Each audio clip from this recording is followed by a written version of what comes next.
Reverend, vile Reverend amewaambia, kila wakati ambapo mimi nimekuwa na vita vikali, dhoruba juu ya maisha yangu, nimepata fursa ya kuja hapa kuombewa ili Mungu aniweze kunipa nguvu ya kustahimili hiyo dhoruba. Mheshimiwa Reverend Cornelius alinipigia simu akaniambia, Sifuna, tunaona dhoruba ambazo unapitia, na sisi kama watu wako, sisi watu ambao tumetembea nawe safari ya kimoyo, tunataka urudi nyumbani tukuombee kwa ajili ya vita ambayo iko mbele. Wamenisema, wameniwekea mitego, wamenipangia hila, wanahubiri amani huku wakininolea visu. Sasa sisi tumesema leo hii na sisi tutarudisha miguu yetu chini kwenye sakafu kuomba Mwenyezi Mungu kwamba atupe nguvu ya kusimama na nyinyi wananchi. Na tukasema vita hivyo kwa sababu ni vikali, tutakuja hapa kwanza Coast PAG tupate upako wa Mwenyezi Mungu. Maadui wetu wakituona wenyewe wataanguka chini tu.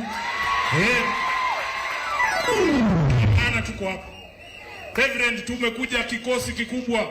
Unajua kuna wengine ambao wamesahau njia ya haki na njia ya wananchi. Wanaongea sana, mnaweza fikiria wao ndio wengi.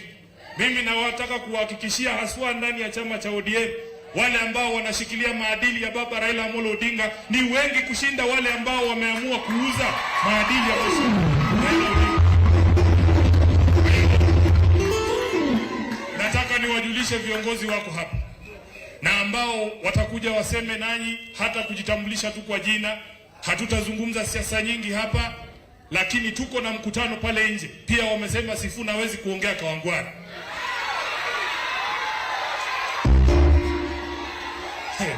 Bana wewe mrembo. Esese mwanjibula. Mwasomia. Mwamba kamani. Ese mundu kandi khirisa kweli. Bali Sifuna ino anatari. Wacheni bwana. Wacheni hiyo maneno.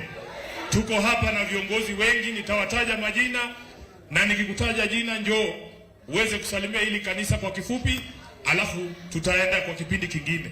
Reverend, hawa watu ambao wamekaa hapa si watu wa kuambiwa kitu mara mbili.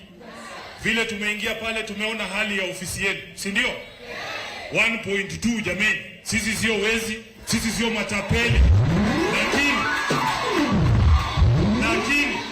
Lakini na sisi Mungu ametubariki, si ndio? Tayari tuko na zaidi ya 200,000 hapa, kwanza tutoe hiyo. Alafu on Wednesday Reverend Cornelius ukuje ofisi yangu uchukue 1 million kutoka kwa hao.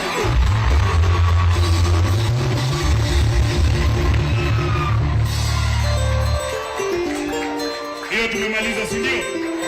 Na nyinyi kwa sababu najua mnaamini Mwenyezi Mungu, maandiko yanasema msiruhusu mikono ambayo imemwaga damu na kunyanyasa wananchi kujenga madhabahu ya Mwenyezi Mungu. Nataka niwahakikishie hapa, pesa za hao viongozi ambao wametoa hapa, babu hajadhulumu mtu mahali.